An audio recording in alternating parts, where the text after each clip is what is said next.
This is episode 354 of That Shakespeare Life.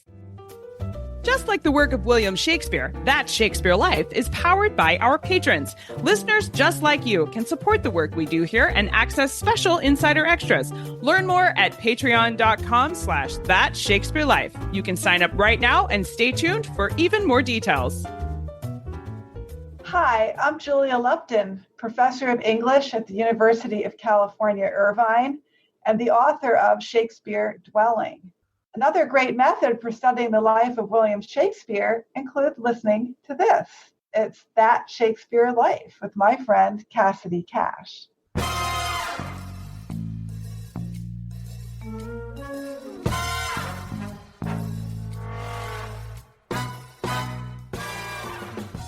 Had his license to keep that alehouse revoked because he had failed to raise the hue and cry when there was a murder in his establishment.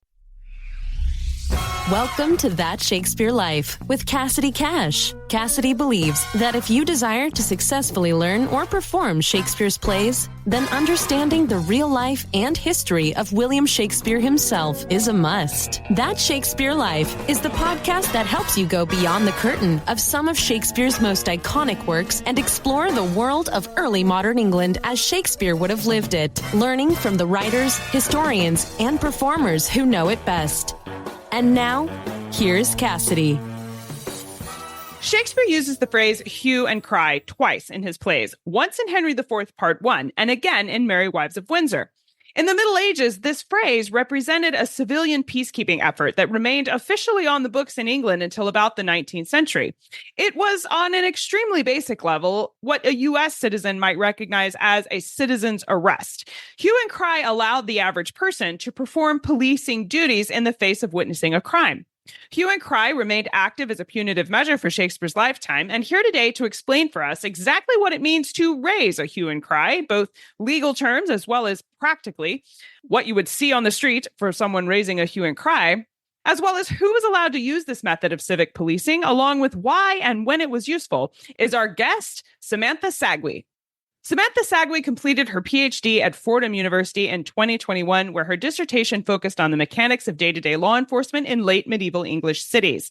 Currently, she's an adjunct professor of history at Fordham University and at the University of Nebraska, Omaha, and a host of Footnoting History, a podcast that explores little-known stories about our past. Dr. Sagui is a Fulbright Scholar and a recipient of the Pollard Prize from the Institute of Historical Research. You can find out more about Samatha and her work in the show notes for today's episode.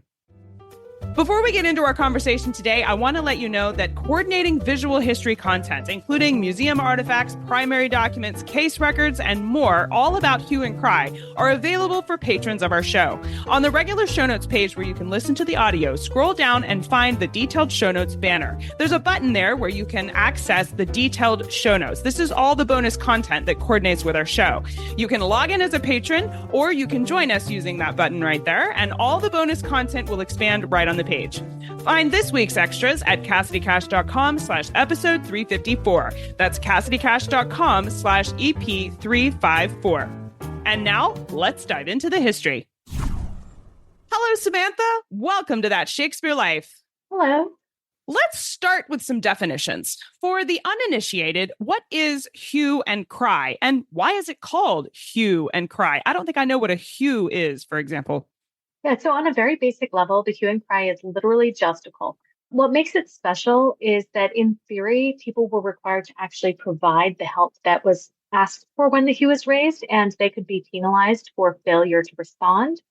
Raising the hue also made sure that any incident would be reported back to the court system, which enabled people to initiate a legal procedure without having to initiate a suit or to pay fees. So it makes it the court system much more accessible to everyone rather than just to the people who can afford to use the courts. As for the name, it comes from the sound being used. So in the earliest legal records, which are being kept in Latin, you'll see it recorded as either Hutitium lavavit or clamor lavavit, although you don't usually see both of the terms together. Hutitium can be roughly translated as horn and clamor as a cry out. So in English, this came to be simplified as hue and cry, but hue is like basically a simplification of horn. It is possible that occasionally horns or trumpets or other kind of instruments could be used to raise the hue, especially if it was an official doing it. But more often it's just a literal shout for. So explain to us practically what this would look like. You're saying that hue and cry is literally just to make some noise with a horn or just screaming. Does this mean that practically speaking, there was someone in the streets literally yelling about a crime going on, or was there some more, I guess, formal things going on with paperwork or something? How did that work?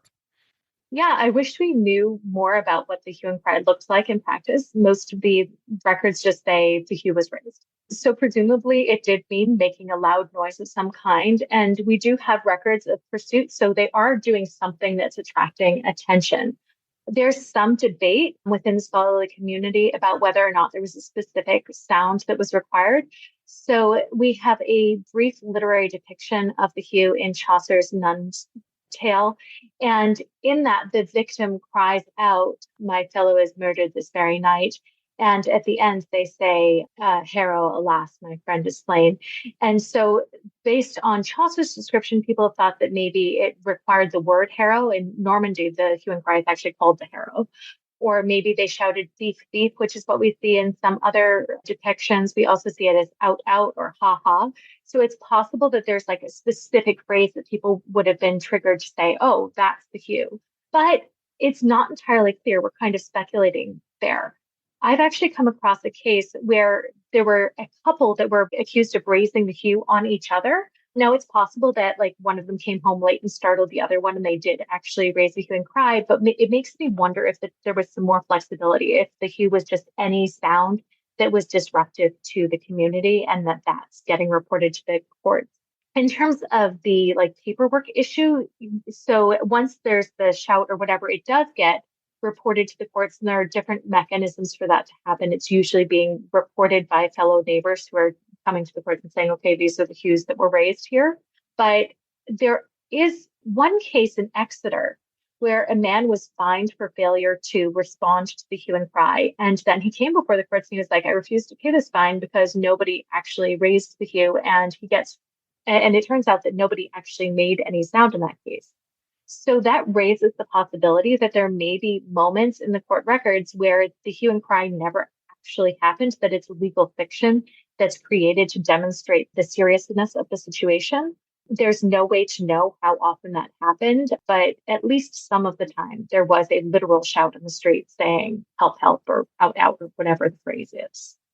So you've outlined a couple of cases here for us where, the couple was raising a hue and cry against each other. But what about specific crimes? Were there ever any situations that it was expected that, okay, this situation or circumstance would call for the raising of a hue? What kinds of circumstances would someone be compelled to raise a hue and cry? As far as I know, it's very rare that there are cases where you're compelled to raise the hue. It's more of an optional procedure. You need help, therefore you call. There are a few circumstances where it's much more strongly encouraged. For example, if someone found a murder victim in the street and didn't raise the hue, they might then be a suspect because they didn't follow the expected procedures. There's also some evidence, again, based on one case in London, where a wife was deemed culpable for the murder of her husband because she didn't raise the hue when he was in trouble. So there may be certain circumstances where it is more expected. But in the medieval records, we very rarely see people punished for failure to raise the hue and cry. We see a lot of people getting in trouble for raising the hue and cry when they weren't supposed to do it. And so there are actually a lot of restrictions on when it's allowed. So the only cases that I found where the hue and cry is justified is if somebody is killed, if there's a violent assault that might lead to a death, if a home is broken into, or if there's a theft. All of these things, you'll note, are things that require immediate attention. So the hue has a really practical purpose here. And that purpose is to save a life, to break up a fight, to make sure a thief gets caught before they run away with the goods. So whenever you see a hue being raised, it's usually for something that needs immediate help and where it can be effective. So it's going to save a life. It's going to catch that thief. So not every theft case is necessarily going to result in the hue. You might just come home and discover that somebody's stolen your things. You're not going to raise the hue if the thief is not still there because the hue is not going to be effective. At that point, you are going to have to go and talk to the constable or get the case reported another way. Which begs the question of what the response did look like. If the purpose of the hue and cry was to get attention, was it a police force that's expected to respond to someone crying out for help, or would it be your neighbors, or is it just anyone that hears the hue is supposed to go and help this person? Most of my work is on the 14th and 15th centuries. In that period, anybody who hears the hue is supposed to drop everything and go and run off and respond to the hue. Theoretically, the same thing is true in Shakespeare's day, and you do see occasional cases in the 16th and 17th centuries where people are arrested for failure to respond to the hue. But those cases are pretty rare. Most of the time in the records from Shakespeare's day, if somebody's getting penalized for failure to respond to the hue, it's somebody that is a policing official in some capacity. So most often it's a constable, occasionally it's a marshal. And I think the big change here is that in the medieval period, there isn't much in the way of a formalized police force. So while we do sometimes see a constable or a beadle leading the pursuit, there weren't all that many people that had that official capacity. By Shakespeare's day, there are roughly 800 people who are supposed to be patrolling the streets of London at any given time, which is actually more people than we have in the same area patrolling the streets today. So they had a lot more of a police presence that could then lead that pursuit. Were there any restrictions about who could raise a hue and cry? In theory, no. So in theory, anybody who is in trouble can raise the hue and cry. And in the 14th and 15th centuries, we see everybody doing it. So we see both men and women are raising the hue and cry. I've seen evidence of paupers raising the hue and cry. So people who are poor can use it. I've even seen foreigners, people who are not from the neighborhood, raising the hue and cry. So it is a very democratic institution. And I think that that's one of the things that makes it really powerful is that it allows people to have a voice when they wouldn't have one otherwise. It's also probably one of the reasons that the hue is later kind of seen as almost a threat, because it elevates the voices of people who otherwise don't have a lot of clout or authority. Because as you mentioned, it is more than just making a loud noise in the street. That was the beginning of it. But the follow-on action was that no matter who was raising the hue and cry, once a hue was raised, it got taken to a legal court system to be dealt with. Yeah. So people who might not could have taken their case to court through another route could raise a hue over an issue and be allowed to take legal action. Absolutely. And there is still some risk there, because if the courts deem that you've raised the hue in a situation when you shouldn't have, you can still pay a fine.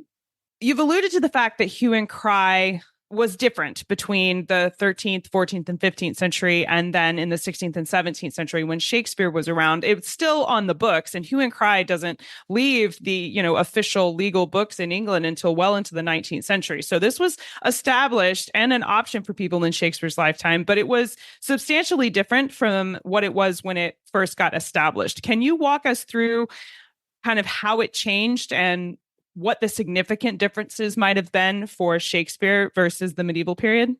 Absolutely. So I think the biggest difference is going to be that it's just a lot less common.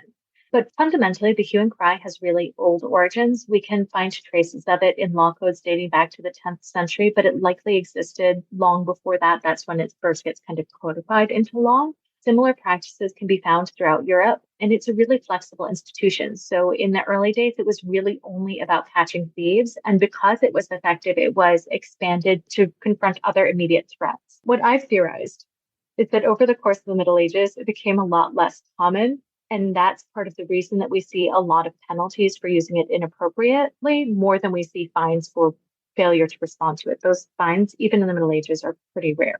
They come up occasionally, but not often. When we're talking about fines, what kind of fine? How much money were you having to pay? It can vary, and it varies both by case and by region. So in the east of England, where hue and cry seems to be a more common institution, the fines are averaging about like 8 to 12 pence. Whereas if you look at the Southwest, so if you look at like Devon and Cornwall, the fines are much lower. We're looking like an average of 4 pence or so. So they're not huge fines, but they're not completely insignificant. So I think that part of the reason the hue and cry becomes less common and less popular is because that policing functions more broadly were shifted. So in the early medieval period, as I said before, there weren't real policing officials as we think of them, like, or there were a few, but there just weren't very many. And so maintenance of law and order really depended on community involvement. The Hue and Cry is just one way the community gets involved. There are other mechanisms as well. Over the course of the 14th century, especially in response to the Black Death, there were significant social changes throughout Europe that resulted in disruption to many communities. In addition to high rates of death, the 14th century saw increasing social and geographic mobility that really undermined traditional structures upon which law and order rested. The Hue, for example, works a lot better if people want to respond to it. If people are going to come out and say, yes, I heard my neighbor cry, I'm going to go chase down a criminal now, right? If people don't want to respond, especially if there's like a really slap on the wrist fee for not doing it, they might decide, hey, I'm in the middle of something else, I'm not going to come out. And so that mechanism doesn't work. So as community life begins to atrophy, as people are feeling less motivated to utilize the communal structures for law enforcement, there was a greater need for policing officials. And we do start to see an increase in the number of policing officials after the plague. Now, we're still not talking about really big numbers in here. In Norwich, for example, we see an increase in the number of constables from 4 to 24. 24 is still not that big a number for a population of, we're talking roughly 7,000 people, and they've got 24 constables. So they're still not going to be able to deal with every immediate threat that comes up. But those numbers keep increasing. And I think we've got a feedback loop here where the communal mechanisms become less effective. So they create more official positions. And then those officials become territorial. This is my job. This is what I'm going to do. And this is an avenue to get power and control and authority and eventually income, because eventually they do start paying these officials. And by Shakespeare's day, they are being paid, unlike in the Middle Ages. And so that as that happens, they're actively discouraging institutions like the Hue and Cry. And we start to see people getting penalized for it more often. So the big difference by Shakespeare's day is that the Hue and Cry is going to be used a lot less frequently than it is in its heyday, which is really the 13th and 14th centuries. By the 16th and 17th centuries, we also start to see a more official reaction to it. So it's mostly, again, constables that are getting penalized for not responding to the Hue, but it's still around. It's still something that people can use to summon assistance. There was also still some pressure to use the Hue in certain circumstances. There's a case in 1630, for instance, in which the proprietor of an alehouse had his license to keep that alehouse revoked because he had failed to raise the Hue and Cry when there was a murder in his establishment. Now, an alehouse keeper isn't a civic official, so we're not talking about an obligation of a constable to raise the Hue and Cry here, but his role as host does kind of elevate his level of responsibility. The people who are hosting, who are proprietors of alehouses, have a little bit more responsibility than an ordinary patron, and none of the other people who are there as customers are penalized in any way for their failure to raise the Hue. There's also likely a difference in terms of who responds. Again, mostly the responders are going to be the constables and the marshals at this point. Constables could raise the Hue themselves to help make an arrest, and they were expected to respond to them. By the 17th century, though, they probably did sometimes worry about calls for help, because we also start to see in this period, sometimes people are calling their neighbors to help them resist arrest. And this is sometimes referred to as the cry of prentice and clubs. It's not the Hue in any way, but it's still this idea of using the voice to summon help, except in this case, it's using the voice to summon help to subvert justice. Samantha's work points out that Hue and Cry became feminized over the years. Samantha, what does it mean for Hue and Cry to be specifically feminized? Does that mean that this method was used unfairly against women, or that women are using it more than men? I mean that women use it more than men over time. So if you look at the early 14th century, women, in my study at least, are using the Hue roughly a third of the time. If you look at the end of the 14th century, they're responsible for about 70% of the Hues that were raised. So they're using it a lot more often in comparison to men. Now, the total number is also decreasing, and the big decrease is that men are using it less. And I think that's partially a response to to the idea that men should be able to defend themselves and that they shouldn't be relying on this mechanism. They also gain new ways to have their voices heard. The courts are becoming a little bit more active. They have the ability to bring cases to court in that way. They're also the ones that are becoming constables and gain access to the court system and to the legal system that way. Women don't gain any new opportunities in the same way that men do. And so they're still reliant on the Hue in a way that men just are not. And there's a degree to which I think penalizing the Hue is also a way of policing women's voices. So we start to see women being fined as not just for raising an individual Hue, but for being common Hue raisers, which presumably means that they're raising the Hue and Cry a lot. And it's these same women that are also accused of being scolds, or in one case of being a common brawler. And so this suggests that accusations of raising the Hue too often for women is also a way of saying, hey, you should just be quiet and stop talking. It's policing their voice. Well, this has been an interesting trip into the legal and criminal justice system that was in place for Shakespeare's lifetime. And I know we would like to explore the idea of Hue and Cry further, as well as how it was applied in some of these records that you're mentioning for us. But the world is a big place, and we'd like to ask you, as an expert in this topic, to narrow down the field for us a little bit and share with us some of your favorite resources you could recommend we use if we're new to this part of history and we would like to learn more. So there's no book-length treatment of the Hue and Cry, but there are numerous short studies of it that are really good. Unfortunately, for the target audience of this podcast, most of them do pertain to the Middle Ages. But if you want to know specifically about the Hue and Cry, I'd recommend my own article, The Hue and Cry in Medieval English Towns. I also highly recommend articles on the topic by Kenneth Dugan, Janko Radziewicz, and Miriam Mueller. If you're interested in female voices, I would strongly recommend Sandy Bardsley's book, Venomous Tongues. And if you're interested in policing in Shakespeare's London more broadly, and this does actually mention the Hue and Cry, there is a wonderful chapter in Paul Griffith's books, Lost London's Change, Crime, and Control in the Capital City, 1500 to 1660, which was published by Cambridge University Press in 2008. These are excellent resources. Thank you so much for recommending them. We will place a link to these resources in the show notes for today's episode. And as ever, I will plug your local library here if you would like to have some help finding some of these articles that maybe you don't have easily accessible. Always ask your librarian. They're wonderful people. Now, Samatha, we ask everyone this next question here at That Shakespeare Life, and that's, what's the one book you would take with you on a deserted island? My friends in England tell me I'm supposed to allow you the complete works of Shakespeare and a copy of the Bible, so your choice would be in addition to those. All right, so I know I'm not the first person to say this, but this is by far the hardest question you've asked. The academic in me wants to say maybe a chronicle or something, but I have to be honest, if I was stuck on a desert island, I'd want to escape. I probably would choose a work of fiction.